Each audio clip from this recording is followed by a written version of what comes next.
बायको कुठपर्यंत येते बोला लवकर? घराच्या दारापर्यंत. आणि लोक स्मशानापर्यंत, जनस्मशानी तिथपर्यंतच. दारा कुठपर्यंत? दारापर्यंत घराच्या, म्हणून तिचं नाव काय? दारा. दुसरं एक गोष्ट अशी घडलेली घटना बाबा सांगायची असे, एका माणसाने आतमध्ये मेला, त्याला आंघोळी करता बाहेर काढायला गेले, 2-4 माणसांनी त्याला उचलून बाहेर आणायचा प्रयत्न केला. पुढच्याचा पाय सरकला, त्याचं डोकं त्या दरवाजावर आदळलं आणि मेलेला माणूस जिवंत झाला.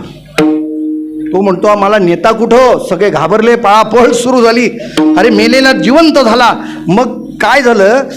तो जिवंत झाला खरा, पण आता अडचण अशी झाली की 6 महिने तो जगला. 6 महिन्यांनी परत तो मेला.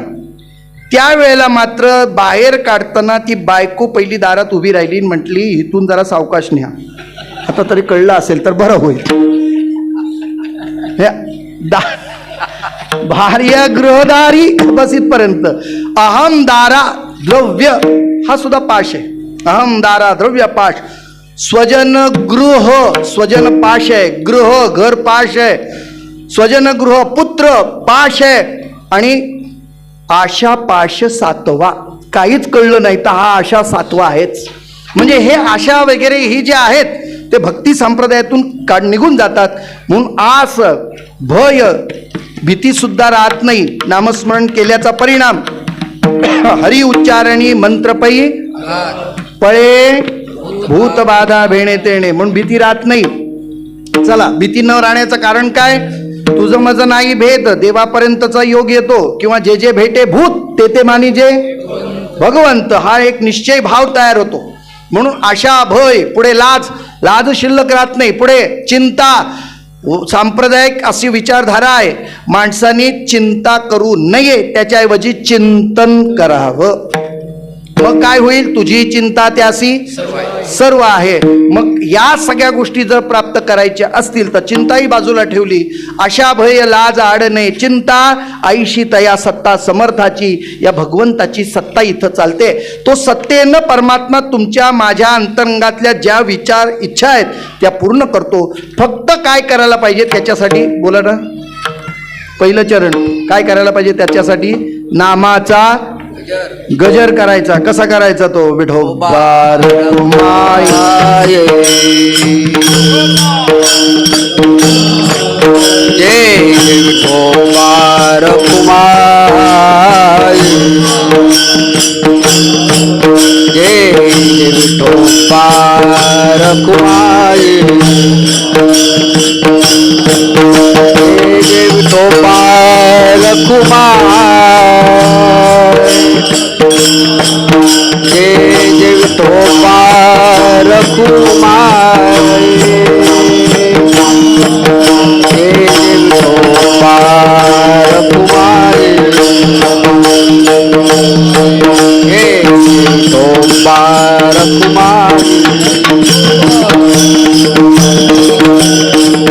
विठोबार कुमाये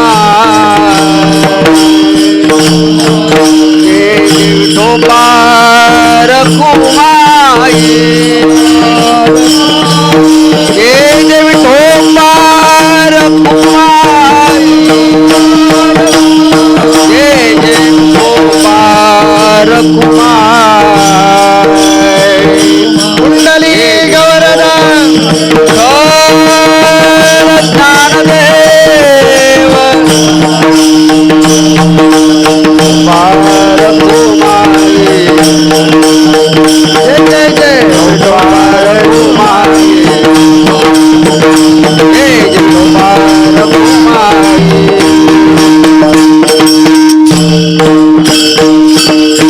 करूयाची कथा नामाचा गजर आम्हा संसार काय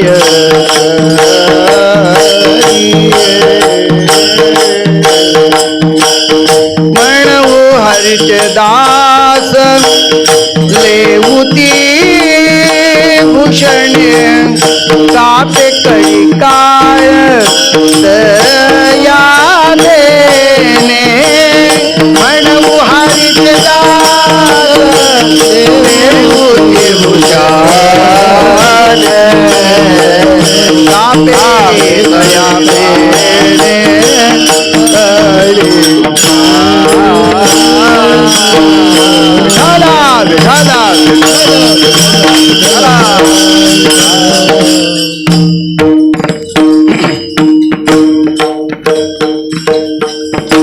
एखादी साधना, त्या साधनेला आरूढ झालो, साधनेचा निश्चय केला, तर ती साधना आपल्याला फळ दिल्याशिवाय राहत नाही.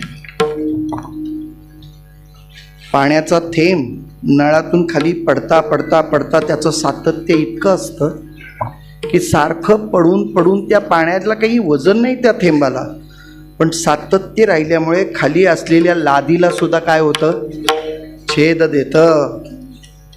तुम्ही RCC वर्क केलेल्या बिल्डिंगमध्ये जर राहत असाल, चूक ठोकायला गेलात तर चूक लागत नाही, ड्रिल लावावी लागते तर ते चूक वगैरे मारता येते. पण त्याच घरामध्ये यदा कदाचित बाहेरच्या बाजूला वड पिंपळाचं जर झाड उगवलं असेल तर त्या मुळ्या, बोला बोला आता तरी, हारे हात येतात. कुठला ड्रिल वापरतात तो? त्या मुळीमध्ये ताकद तरी आहे का? बोट लावलात तर तुटून जाईल एवढं ती मूळ नाजूक असतं. पण ओले मूळ छेदी खडकाचे अंग,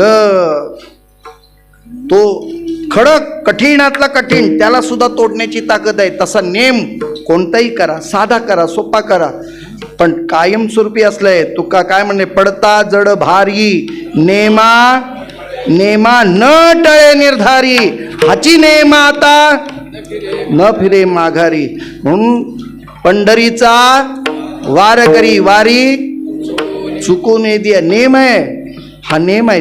तसं महाराज म्हणतात, साधनेमध्ये आपण जर नियमाने केलात तर ते करत असताना यदा कदाचित एखादा व्यत्यय येत असेल तर त्या व्यक्तीला सुद्धा बाजूला ठेवा. अभंगाचं शेवटचं, तुका म्हणे करू आयशियाचा संग, तुका म्हणे करू आयशियाचा संग,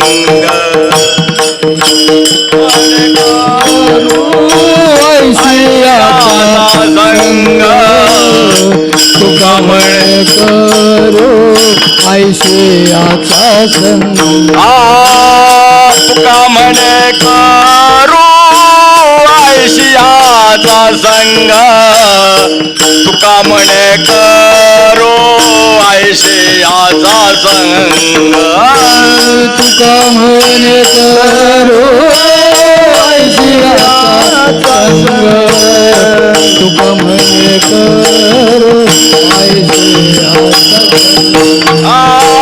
जन नोय भंग चिंता नाजा, जन नोय भंग चिंता नाजा,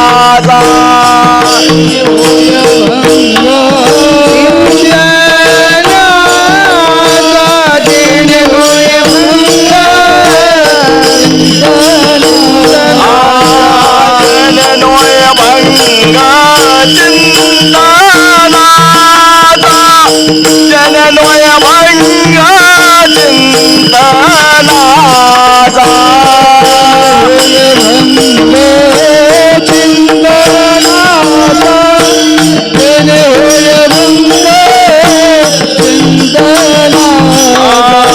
मनोहरीचे दासाले होते भूषण, मनोहरीचे दासाले होते भूषण, मनोहरीचे दासाले होते भूषण, मनोहरीचे दासाले होते भूषण, मनोहरीचे दासाले होते भूषण, मनोहरीचे दासाले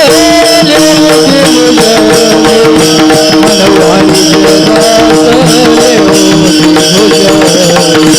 मनोहरीचे दासाले होते भूषण, मनोहरीचे दासाले होते भूषण. तुका म्हणे करू आयशियाचा संग, देणे नोये भंग चिंतनाचा. वेळ संपली तुमची आणि माझी पण, 10:15 वाजले. त्यामुळे मी थांबतो इथे. फक्त जाता जाता आपल्यामध्ये एक उत्स्फूर्तपणे मी परत सांगतो, किती वर्ष परमार्थ केला महत्त्वाचं नाही, परमार्थ आपल्या अंगी बांधला पाहिजे. आपल्या अंगी बांधलेला परमार्थ कसा कळेल, तर आपल्या सतत कोणत्याही प्रसंगात भगवंताचं नाव मुखावाटे आलं पाहिजे. कधीही कोणत्याही वेळेला अगदी ठेच लागली तरी देवाचं नाव मुखात आलं पाहिजे. जांभई शिंक आली तरी देवाचं नाव आलं पाहिजे. असं अंगात तो अंगोअंगी मुराला छंद जोडला पाहिजे. एक कीर्तनकारांनी मुलं आणली अशी,